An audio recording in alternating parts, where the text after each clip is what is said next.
Muy buenas noches, compañeros. Episodio 17 de A Fondo. Vamos a platicar un poquito de lo que fue bueno, lo que está haciendo todavía el NAFTA, el TLC y lo que es el nearshoring y este momento tan importante que tiene México, que seguramente se va a definir, ¿no? Todo lo que va a ser el éxito de la economía del nearshoring en México, especialmente en la parte sur del país, ¿no?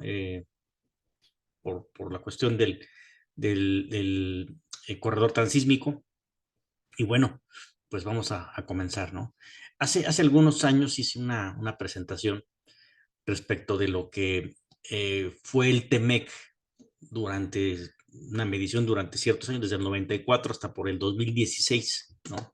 Más o menos lo que fue los éxitos y los fracasos del TLC. Obviamente hubo un éxito muy grande. México se convirtió en un país medio industrializado y con una potencia de exportación tremenda, ¿no? Que ha llegado incluso a superar a otros países y ser el primer proveedor de Estados Unidos, el máximo importador para Estados Unidos del mundo, ¿no? Entonces, a ese nivel.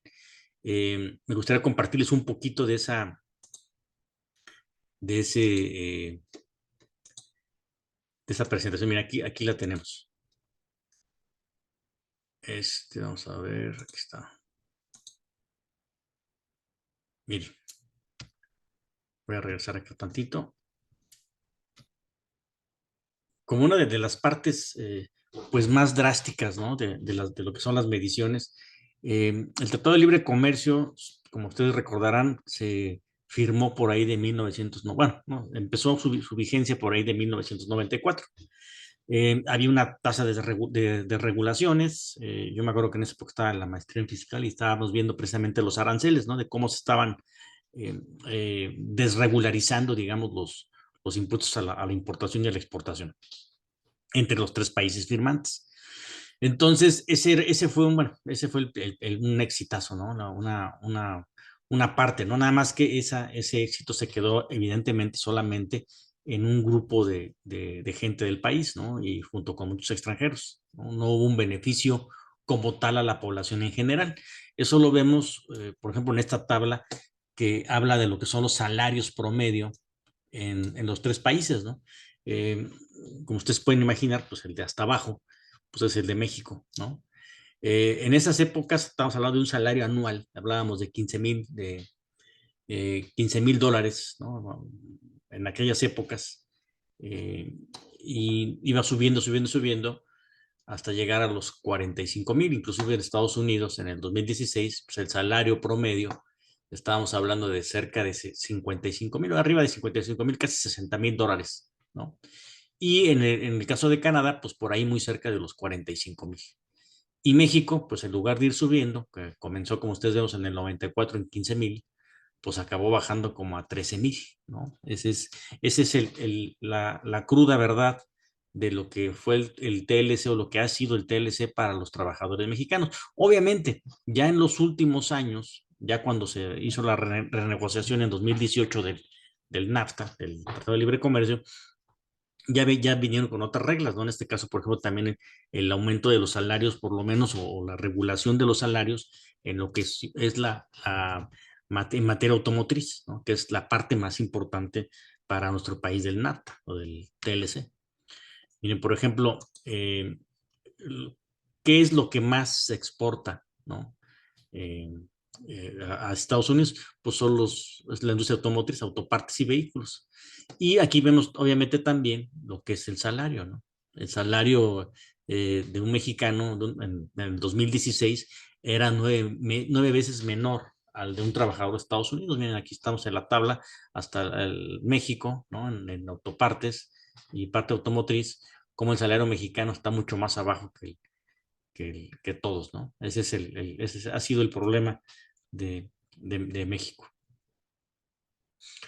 Y como decíamos, ¿no? ¿Cuál es lo que más exporta Estados Unidos? Pues México, pues autos y autopartes, ¿no? Este, y Estados Unidos a México, ¿qué es lo que más nos manda? pues gasolinas, ¿no? Ese es lo que precisamente desde el 2018 ha tratado de revertir este gobierno federal, ¿no? Tratando de que las gasolinas, el gas natural, los lubricantes, pues no nos salgan tan caros, ¿no? Pagarlos en dólares. También los plásticos, los químicos, muchos cereales, por cierto, transgénicos, ya prohibidos en México, y mucho papel, ¿no? Ese es lo que nos vendía Estados Unidos, ¿no? Y bueno, esto lo vamos a tomar como una pequeña, este, nada más introducción. Espero que sí se haya visto la presentación porque ya había grabado yo esta cápsula o este podcast y pues no se grabó la página que yo quería ponerles. Pero bueno, espero que sí, ahorita sí se haya logrado. Y bueno, eh, ahora vamos. ¿Cuál fue el máximo error, como vimos ahorita? Pues fue el no saber negociar también las condiciones laborales, ¿no? Dejar todo al libre mercado y dejarle toda la competitividad, digamos, de la industria mexicana, en este caso, sencillamente a los bajos sueldos, ¿no? Así compitieron. Cosa que no hizo Corea, cosa que no hizo Singapur, cosa que ni siquiera hizo China después, a lo mejor en un principio sí, pero que ni siquiera lo hicieron, ¿no? China se convirtió, pasó de ser un país sumamente pobre con gente muriendo de hambre a ser una de las máximas economías del mundo y en una distribución de la riqueza bastante diferente a la mexicana, ¿no? Un poco más clase media también allá. Lo mismo sucede en Singapur, todo lo que son los tigres asiáticos, ¿no? O sea, que la diferencia, por ahí decía Viridiana Ríos en una entrevista, que la diferencia había sido, en esos casos, la manera en que el Estado negoció con las empresas que llegaban a hacer la inversión extranjera directa en esos países y negociar en favor de su industria interna, de sus proveedores internos y también de sus trabajadores, ¿no? Poner salarios adecuados, ¿no? Y tratar de que la competitividad se basara no solo en la mano de obra o el precio de la mano de obra, sino que se basara precisamente en la calidad y en la productividad del empleado, ¿no? Es lo que a México siempre han dicho, nada más que nunca se les ha pagado lo que se gana en otros países, ¿no? Entonces, esta es una parte muy importante que se tiene que negociar ahorita con el nearshoring. Ahora, ¿qué es el nearshoring?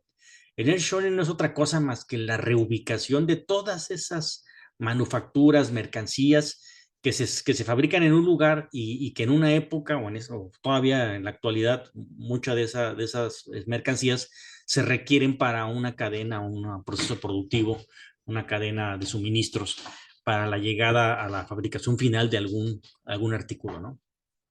Este, en este caso, por ejemplo, cualquier ejemplo es bueno, ¿no? El clásico ejemplo son los autopartes, ¿no? Vienen de muchos lugares del mundo, generalmente de muchos países asiáticos, todas las partes eléctricas, las partes plásticas, ¿no? Vienen por ahí y esas partes llegan a un destino más o menos final, ¿no? Donde se arma todo un vehículo y el vehículo acaba en otro país, ¿no? Ese es digamos, una cadena de suministro global, ¿no? Lo mismo refrigeradores, lo mismo televisores, lo mismo todo, ¿no? Entonces, esa es la situación en donde dicen los países globales, oye, ¿sabes qué? Pues yo ahorita con los problemas de las guerras, los problemas de las pandemias, y obviamente el problema que tiene de geopolítico de Estados Unidos con China, ¿no? Están peleando la supremacía económica por lo pronto mundial, no tanto la armamentística, aunque también por ahí los chinos les pueden dar un susto. Están ahorita enfocados en eso, ¿no? No le quieren dejar a China pues toda la oportunidad de llegar más allá incluso de rebasar a Estados Unidos, sino dejarlos muy atrás, ¿no? Entonces, esta parte que ahora quieren hacer es precisamente pues tratar de entrar a reubicar esos suministros, reubicarlos lo más cercano posible, y qué mejor que México, ¿no? Y qué mejor que México que incluso por cuestiones estratégicas y por cuestiones de voluntad y porque así se determinó por este gobierno, pues crear el transísmico, ¿no? Esa es una cuestión totalmente de una geopolítica y una geoeconomía y de una importancia que no saben todavía, no se ha podido todavía establecer más o menos a cuánto va a equivaler la inversión que puede haber por el nearshoring y por ese corredor tan sísmico, que no es lo único que puede ofrecer México. México ya tiene todo un corredor industrial en el norte, toda la industria nuevolense y Tamaulipas y Sonora y todas esas partes, Tijuana, ¿no? Ciudad Juárez, en Chihuahua, toda esa parte ya de infraestructura ya se tiene ahí, ¿no? Entonces, aquí nada más lo que falta es que el gobierno, que evidentemente no son los gobiernos anteriores del PRI y del PAN, creo que aquí la negociación tiene que ser diferente. Todavía por ahí la empresa Tesla nos metió un golazo, ¿no? Ahí en Nuevo León se les pusieron, como dicen, de tapete, ¿no? Y eso me recuerda mucho a algo que pasó aquí mismo en Querétaro. Ahí en Nuevo León, para que Tesla llegara, pues están construyendo los gasoductos, están construyendo toda la infraestructura, carretera, les van a dar exenciones de peajes, les van a dar evidentemente exenciones de impuestos. Es decir, los terrenos, vamos, todo puesto para que Tesla tenga un éxito total y no sabemos hasta dónde haya negociado para que se quede algo en México, ¿no? Porque no nada más es que llegue a Tesla ya. Si llega a Tesla con todos los jefes, los mejores sueldos y los salarios más bajos para los obreros mexicanos, pues entonces no hubo gran avance, ¿no? Y no hay ningún cambio en lo que estuvieron haciendo los anteriores gobiernos con lo que es el gobierno actual estatal de allá, ¿no? El presidente, me acuerdo yo, que les ofrecía a esta empresa que se pusiera en el sur, ¿no? Y que hubiera ya alguna otra cuestión, algún otro tipo de negociación, seguramente prefirieron el norte por todo lo que les ofreció este señor de Gobernatorre, como le dicen por ahí, ¿no? Samuel García. Y andaba más preocupado por irse de candidato que atender ese tipo de situaciones, ¿no? Y negociaciones. Esto me recuerda, como les comentaba, algo que sucedió también aquí, o que está sucediendo y ya ha sucedido en Querétaro, ¿no? Todos los exgobernadores van para Europa, van para Estados Unidos, dan sus rutas, según ellos, buscando inversión. Y sí, muchas las encuentran, otras no sabemos ni siquiera si llegaron o no, ¿no? Siempre andan anunciando cifras alegres que va a haber una inversión multimillonaria en Querétaro y al final creo que después ya no nos damos cuenta ni cuál llegó y cuál no, ¿no? Generalmente yo creo que ni llegan. Y las pocas que llegan, ¿no? Como un ejemplo claro, Bombardier, exactamente sucedió lo mismo. Le pusieron la universidad para capacitarle a sus trabajadores, ¿no? Pagada por el Estado. Les pusieron el terreno, les pusieron las bodegas, les pusieron, vamos, les regalaron todo. Ya quisiera un empresario queretano, un empresario mexicano recibir esos beneficios, ¿no? Para poderle invertir, ¿no? Y invertirle con seguridad. Pero esa inversión se la dan a los extranjeros, ¿no? Que a lo mejor ni siquiera la necesitan, ¿no? Entonces, esa es una cuestión donde no nos cansamos de hacerle pues no sé si sean en realidad muy tontos para la negociación o más bien, pues ahí siempre hay un fondo económico también por ahí, ¿no? Esa es una parte de la corrupción que no nos deja avanzar, ¿no? No nos ha dejado avanzar en esto. Y obviamente no podemos evitar tocar el tema que nosotros tenemos un grave problema de tecnología, ¿no? Mientras México no tengamos la tecnología, pues vamos a estar requiriendo de este tipo de inversiones, ¿no? Y no seremos nosotros los que hacemos esas inversiones, tal vez buscando algún beneficio en nuestro propio territorio o en los países de afuera. Entonces, esa es una parte importante. En el fin de semana hubo precisamente aquí en Querétaro un foro precisamente de la cuestión de la educación superior, ¿no?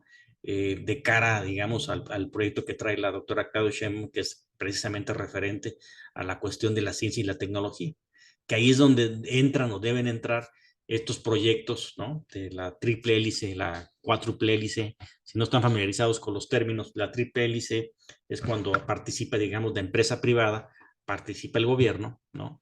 Y participa una parte de la sociedad, ¿no? Digamos, hay trabajadores, hay tres beneficiados, ¿no? O una universidad, ¿no? La cuádruple hélice, además de participar las cuestiones educativas, las partes de gobierno y la parte de la empresa privada, también hay un beneficio social, ¿no? Y así vamos con la quíntuple hélice. Entonces, esos son los proyectos que se van a estar, digamos, beneficiando, ¿no? De las empresas, un trabajo muy en conjunto, y esa es la parte que tendrán que negociar, lejos de estar poniendo a lo mejor también toda la infraestructura, pero también decirles, oye, ¿sabes qué? Pero mira, vas a elegir los trabajadores mexicanos. Y mira, vas a elegir a las empresas queretanas, a las empresas mexicanas por sobre las extranjeras, ¿no? Para tu proveeduría. Que quién te va a traer el material, que sean las empresas mexicanas, ¿no? Y otra cosa muy importante, ¿no? El valor agregado en esto que son la cuestión tecnológica, ¿no? Si van a hacer una inversión en México, bueno, pues que se registren en México esas patentes, que las patentes sean mexicanas, ¿no? Que por lo menos ese grado de valor se quede aquí, independientemente que, como todos sabemos, las patentes se tienen que registrar en todos lados donde quieren operar. Si no, por ahí los chinos te la pueden robar, ¿no? Pero por lo menos tener esa evolución, ¿no? Que esas patentes se queden en conjunto con las universidades, con los propios trabajadores, ¿no? Y que incluso estas empresas grandes, globales, pues pongan también aquí en México sus lugares donde se capacite el personal. Ya ven que estas empresas como Honda, como Toyota, tienen sus propios institutos, o Ford o Chevrolet, tienen sus propios institutos, vamos, digamos, sus propias universidades internas donde enseñan sus políticas de trabajo, enseñan todo su mística, ¿no? Todo su parte del trato al trabajador, la parte tecnológica, obviamente. Eso es lo que se debería de exigir aquí, ¿no? Y México debe de aprovechar totalmente esta etapa súper importante, que lo que viene esta inversión. Dicen por ahí que todavía no se ha podido cuantificar, ¿no? Todos el monto de inversión que puede tener México. Se pronostica un avance de México, un crecimiento económico hasta hoy, al 2024, 2025, de tal vez arriba del 3, incluso llegando hasta el 4 o 5%, ¿no? Dependiendo cómo venga el nearshoring y qué tanto lo podamos aprovechar, ¿no? Esa es una parte importante, ¿no? Porque decía por ahí en ese reportaje que le hacía esta señora Berman a Viridiana Ríos, ¿no? Oye, ¿cómo echar a perder el nearshoring, ¿no? Y sí, se puede echar a perder si hacemos exactamente o cometemos exactamente los mismos errores que se cometieron al negociar el TLC, ¿no? Es decir, las peores condiciones para los trabajadores, las mejores condiciones para las empresas, ¿no? México tampoco se benefició de muchos impuestos, ¿no? Obviamente, pues no hay impuestos de importación, no hay impuestos de exportación entre los países, pues ahí ya no hay ese impuesto, ¿no? Ahí se paga evidentemente el IVA, pero ya no hay ese impuesto de importación-exportación. Entonces ahí es una cuestión de que hay que ver y hay que cuidar evidentemente ya las cadenas productivas establecidas, como por ejemplo para México es muy importante la industria automotriz, ¿no? La industria automotriz es lo que más exportamos al mundo.